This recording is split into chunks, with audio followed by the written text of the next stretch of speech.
எல்லாம் எடுத்து வச்சிட்டியா? தம்பி எடுத்து வச்சுக்கிட்டே இருக்கேன்.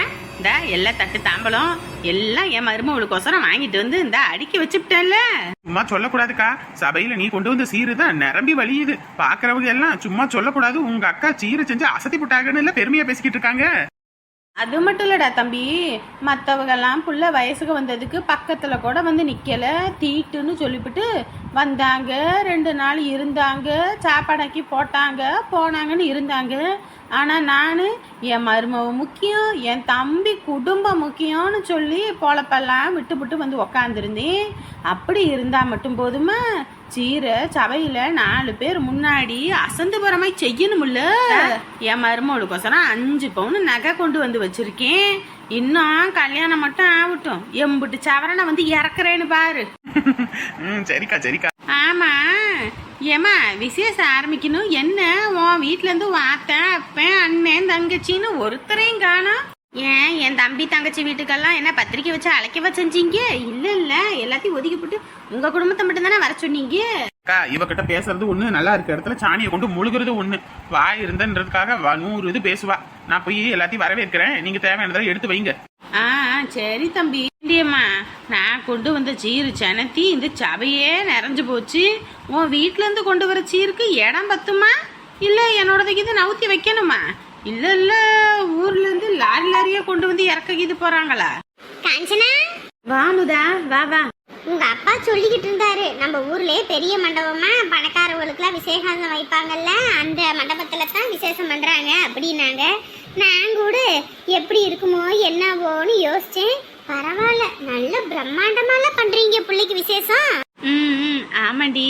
நம்ம ஊர்ல யார் இம்புட்டு செலவு பண்ணி பிள்ளைக்கு இம்புட்டு சீரும் ஜனத்தையுமா விசேஷம் பண்றது? என் தம்பி என்ன சாதாரண ஆளா?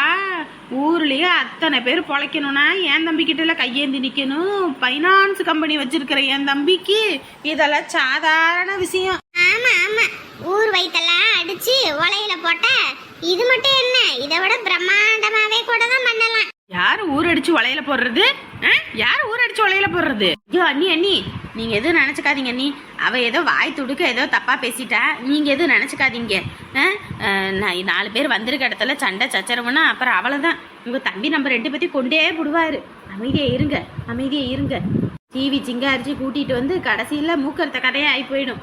அமைதியா இருங்க அண்ணி. உன் பக்கத்து வீட்டுக்காரி கிட்ட சொல்லி வைமா, நம்மக்கிட்ட எல்லாம் இந்த எகத்தால பேச்செல்லாம் பேசக்கூடாது சொல்லிவிட்டேன். நான் ஒன்றும் செய்யாம வந்து நிக்கல, வெறும் கையோட இம்புட்டு சீருஞ்சனத்தையும் செஞ்சிருக்கேன். என்னடி இவ் ஓவர் ஆட்டமால இருக்குது? என்ன தெரிய பண்ணி தொலைகிறது? என் புருஷன் தான் இவ்வளவு விடவே மாட்டிக்கிறாரே. இருக்கான்னு போட்டு நம்ம உயிரெல்லாம் நச்சுன்னு எடுத்துக்கிட்டு கிடக்கறா. உன் புருஷனுக்கும் அவங்க அக்கா காரிக்கும் தான் ஆகாதுல்ல, அப்புறம் எப்படி ஒண்ணு சேர்ந்தாங்க? வேற எதுக்கு ஒண்ணு சேருவாங்க? என் குடும்பத்தை அசிங்கப்படுத்தணுன்றதுக்கு தான். அது சரி, என்ன உன் தங்கச்சிக்காரியுங்கானா உன் தம்பி குடும்பத்தையுங்கானா, என்ன யாரையும் அழைக்கலையா? அதை ஏன்டி கேட்குற? என் புருஷன் யாரையும் அழைக்கக்கூடாது, யாரும் உன் குடும்பத்திலேருந்து வரக்கூடாதுன்ட்டாரு.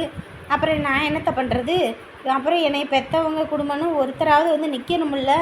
அதான் என் அப்பாவையும் அம்மாவையும் மட்டும்தான் அழைச்சாங்க. ஏண்டி இவ என்னத்தடி பெருசா சீர் செஞ்சு போட்டா? 4 தட்டு தாம்பளை வச்சா பெரிய இதாயிடுமா? தாய் மாமே இந்நேரத்துக்கு சந்தோஷுக்கு ஒரு வார்த்தை சொல்லியிருந்தா அவன் லாரியா வந்து சீரை இறக்கியிருப்பாண்டி. இப்படியாடி ஒதுக்கிப்பிடி செய்வ? நாளைக்கே உன் புருஷன் அவன் மறுபடியும் அவன் வேலையை காட்டினானா யாரு உனக்காக வந்து நிற்பா? அன்னைக்கு உனக்கும் உன் புருஷனுக்கும் சண்டை நோனையும் உன் தம்பிக்காரன் தம்பி வந்து நின்னா. இப்படி மற்றதையும் மறைச்சிட்டு இப்படி மறந்துட்டு நிற்கிறியடி. காசு பணம் வரலாம், இன்னைக்கு வரும் நாளைக்கு போகும், ஆனால் மனுஷ பக்கம் ரொம்ப முக்கியம்டி. இந்த மாதிரி நல்ல விசேஷத்தில் கூட ஒதுக்கி வச்சுட்டு நீங்கள் பாட்டுக்கு விசேஷம் பண்ணுறீங்க. என்னமோ என் மனசுக்கு தோணுச்சு சொன்னேன், அப்புறம் உன் விருப்பம். எனக்கு யோசனை தாண்டி அழைக்கணும்னு. அப்புறம் என்ன பண்ணுறது? எனக்கு சண்டை வம்பு வரும்போது அவங்கள நம்ம வேணான்னு ஒதுக்கிவிட்டோம். இப்போ நமக்கு ஒரு செய்முறை செய்யணும் போது அவங்க எந்த மூஞ்சை வச்சுக்கிட்டு செய்வாங்கல்ல, நம்மளும் எந்த மூஞ்சை வச்சுக்கிட்டு போய் கேட்குறது என் பிள்ளைக்கு சீர் செய்யின்னு. அதான் சரி போனால் போயிட்டு போகுதுன்னு விட்டுட்டேன். ஆனாலும் பாவண்டி உன் அப்பாவும் அம்மாவும் காசு இல்லாமல் இந்த வயசான காலத்தில் அங்கே இங்கேன்னு அலையிறாங்க. யாராவது கொடுப்பாங்களான்னு. நான் கூட பாரு இப்போ 1,25,000 ரூபா கொடுத்துருக்கேன். எங்கள் அப்பா சொன்னார் நீ கொடுத்தேன்னு சொல்லி. மணி ஆயிடுச்சு, எல்லாம் சொந்த பந்தமும் வந்தாச்சு, விசேஷத்தை ஆரம்பிப்போம். இன்னும் என் அப்பா அம்மா வரலங்க. ஆமா ஆமா, சீர் செய்யணும்னு பயந்தடிச்சு ஓடி இருப்பாங்க. அது வேற வந்து செய்யவா போறாங்க? ஏனே அப்படி பேசுறீங்க? அவங்க கிட்ட என்ன காசு பணம் வச்சுக்கிட்டா செய்யாம இருக்காங்க? இல்லாதப்பட்டவங்க இருந்தா செய்ய போறாங்க. நல்லா வாழ்ந்துகிட்ட குடும்பம். பாரு, நீ வந்தியா பந்திக்கு திங்க தானே வந்த? வாய முடிட்டு தின்னுட்டு போய்கிட்டே இரு. சும்மா அந்த தேவையில்லாத பேச்செல்லாம் என் குடும்பத்துல பேசக்கூடாது. வந்துட்டா இப்பதான் ஆட்டக்காரி மாதிரி. வெளியே வாடி, வெளியே வா, உன் மண்டைய பொழக்கிறேன். இருந்ததான் இருந்தோம், ஒரு 10 நிமிஷம் இருந்துட்டு அப்பாவும் அம்மா வந்துருவாங்கங்க. ஆமா, நல்ல நேரம் முடிஞ்சு ராவு காலத்துல என் பிள்ளைக்கு விசேஷத்தை வைக்கணுமா? உங்க அப்பனா அதால வந்து எதுவும் செய்ய மாட்டாங்க. செய்யறதுக்கு என் அக்கா இருக்கா, அது போதும். ஏக்கா நீ ஆரம்பிச்சு வைக்கா. என் மருமவளுக்கு எந்த நோய் நொடியும் இல்லாம சீரும் சிறப்புமா எல்லா செல்வ வளமும் பெற்று பெருவாழ்வு வாழணும். நீயும் உன் பொண்டாட்டி ஒன்னா சேர்ந்து வாங்கிக்கங்கப்பா. வா, இங்க வந்து ஒன்னா நில்லுங்க. இஞ்சி தின குரங்கு கணக்கா மூஞ்ச வச்சுக்கிட்டு இருக்காம கொஞ்சமாவது சிரி. ஏமாடி, என்னது தாய் மாமா வீடு, நம்ம வந்து இதெல்லாம் கொடுக்கறதுக்குள்ள அவங்களே சடங்கு சுத்திட்டாங்க போலயே. பாத்துக்க காஞ்சனா, உன் அண்ணிய குறை சொல்லி எடை போட்ட எப்படி கொண்டு வந்து இறக்கிருக்கேன் பார்த்தல. அப்பா அம்மா வாங்க, பேத்தி விசேஷத்துக்கு வர நேரமா இது? என்னங்க, நாங்க வந்து துணியெல்லாம் எடுத்துட்டு வந்திருக்கோம் சீர் செய்யறதுக்கு. அதுக்குள்ள என்ன ஆரம்பிச்சு சடங்கு சுத்திட்டீங்க போல. ஆமா ஆமா, ஐயர் வர வரைக்கும் அம்மாவாசை என்ன காத்துக்கிட்டா இருக்கும்? ரொம்ப தான் எகத்தாலும் பேசிக்கிட்டு இருக்கா. இவ ஒரு பிள்ளைய பெற்றிருந்தா வலிய வேதனை என்னன்னு தெரியும். பையனை பெற்று வச்சிருக்கனால எம்மா பேச்சு பேசுறா பாரு. இவங்க எல்லாம் அவங்க வீட்டுல இருந்து தான் வாங்கி தின்னாங்கன்னு மறந்துட்டாங்க போல இருக்கு. வண்டி எதுவும் கிடைக்கல, அதான் கொஞ்சம் லேட் ஆகி போச்சு. அதுக்குள்ள நீங்க சடங்கே சுத்திட்டீங்க. அதுக்கு என்னங்க பண்ண முடியும்? பேத்தி விசேஷம்னா 2 நாளைக்கு முன்னாடியே, ஒரு வாரத்துக்கு முன்னாடியே வந்து கடையோ கடந்து கிடக்கணும். நம்ம பேத்தி முக்கியம், நம்ம மவ முக்கியம், நம்ம மாப்பிள்ளை முக்கியம்னா நீங்க எனக்கு நான் வந்துச்சுன்னு எல்லாம் முடிஞ்சு வந்தீங்கன்னா அப்புறம் என்ன வரும்? சரி விடுங்கம்மா விடுங்க. அதனால என்ன, தட்டு தம்பளம் சீரெல்லாம் எடுத்துட்டு வந்திருக்கோம் என் பேத்திக்காக. தட்டு தாம்பலமா? நீங்க வண்டி கிடைக்கலன்னு பார்த்தோன்னே நான் நினைச்சேன் பெரியதா ஏதோ கொண்டு வர போறீங்க அப்படின்னு நினைச்சேன். என்ன தட்டு தாம்பலம் நீங்க எங்க இருக்குது? ஏமா இங்க இருக்கிறத பார்த்தா தெரியலையா? என்ன அது?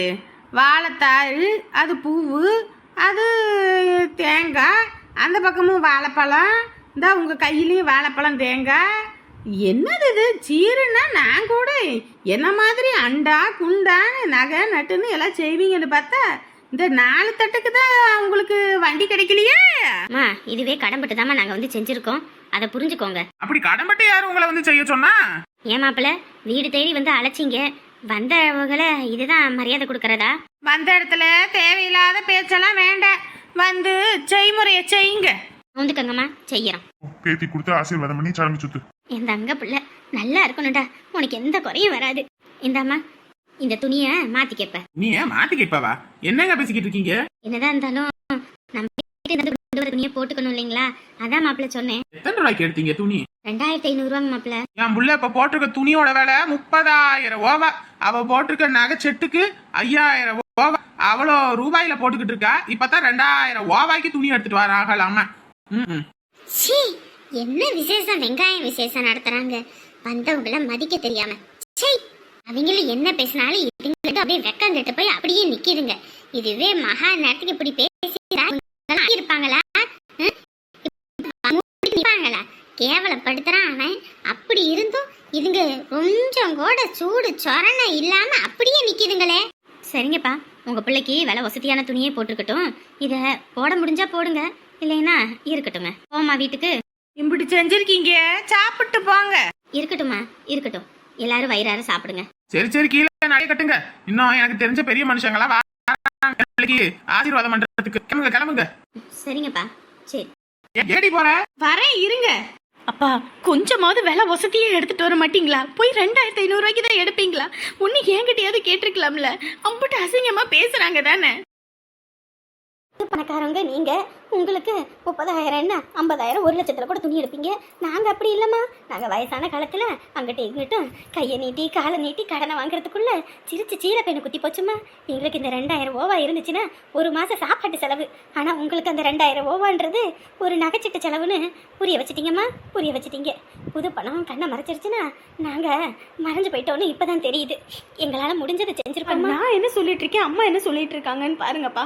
ஒரு 15,000 20,000த்துக்காவது எடுத்துருக்கலாம்ல. அதுதானே நான் சொன்னேன். நேற்று மட்டும் வீராப்பா வந்து 1 லட்சத்தை கொடுத்தீங்களே, அப்போ கூட நான் நினச்சேன் என் அப்பா அம்மா சீரும் சிறப்புமா என் நாத்தனார் முன்னாடி பெருமைக்கு வந்து செய்வாங்கன்னு பார்த்தேன். கடைசியில் அவங்க முன்னாடி என் மான மரியாதை இதெல்லாம் போயிடும் அளவுக்கா பண்ணி வச்சிருக்கீங்க. தட்டு தம்பளம்னா ஒரு 21 51 அந்த மாதிரி ஏதோ எடுத்துட்டு வரதை விட்டு ஏதோ 5-7 வந்துருக்கீங்க. இதுக்கு எவ்வளோ கேவலமா இருக்கு தெரியும். என் நாத்தனார் பாருங்க, ஜபம் முழுக்க நிறைஞ்சு போற மாதிரி எம்பிட்டு செஞ்சிருக்குன்னு 5 சவரன் மட்டும் செஞ்சிருக்குது. நீங்க ஒரு சவரனை தூக்கிக்கிட்டு வரீங்க. இது எதுக்கு தூக்கிட்டு வந்தீங்க? நீங்களே அங்க வைக்க வேண்டிதானே. இதை கடன்பட்டு நீங்க செய்யறது ஒண்ணு, செய்யாம இருக்கிறது ஒண்ணு. என் மான மரியாதையை கெடுக்கணும்னே நீங்க வந்து இதை செஞ்சிருக்கீங்கல்ல. ஆமாம்மா, உன் மரியாதை எங்களாம கெட்டு போகுது. இன்னைக்கு நீங்க வாழ்ற வாழ்க்கை உங்க அப்பன் போட்ட பிச்சைன்றது மறந்தீங்களம்மா. எதை பேசுனா எதை பேசுற நீ? உனக்கு கொஞ்சமாவது அறிவு இருக்குதா என்னன்னே தெரியல. அவளுக்காவது புரியுதா புரியலையாப்பா என் நிலைமை என்னன்னு? நீங்க பாட்டுக்கு செய்யறேன்னு 4 தட்டை கொண்டு வந்து வச்சுட்டு போயிருவீங்க. நான் என்ன அவர்கிட்ட பேச்சு வாங்குறது ஏச்சு வாங்குறது? நான் நீங்க செய்யறதுக்கு செய்யாம ஒதுங்கி தொலைச்சிருக்கலாம்ல. இது சுயநல பூமி ஐயா. முதல்ல இங்க இருந்து கிளம்பி. எனக்கு இருக்க எரிச்சல் தான் வந்துகிட்டு இருக்கு. அவனுடைய நான் அசிங்கப்படுத்திட்டீங்க.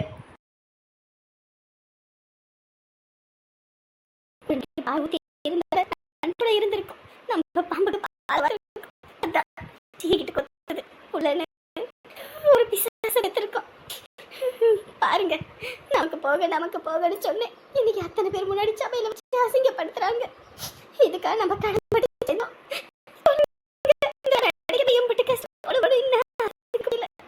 அவங்களை பொறுத்த வரைக்கும் அவங்களை பத்தி மட்டும் தான் யோசிக்கிறாங்க. என்ன உங்க அம்மா கொடுத்தத மாமல துணி எடுத்துட்டு வர சொன்னா துணி எடுத்துட்டு வந்திருக்காங்க. இது 2,200 கறி துணியானே தெரியலையே. அந்த அளவுக்கு சல்லையா கிடக்கு. அவங்களால முடிஞ்சதை செஞ்சாங்க. சும்மா பேசுங்க, அடுத்த வேலையை பார்ப்போம். இது ஒரு விசேஷம். நானும் வந்தேன் பாரு. என் புத்தியை நான் தான் செருப்பால் அடிச்சுக்கணும். சி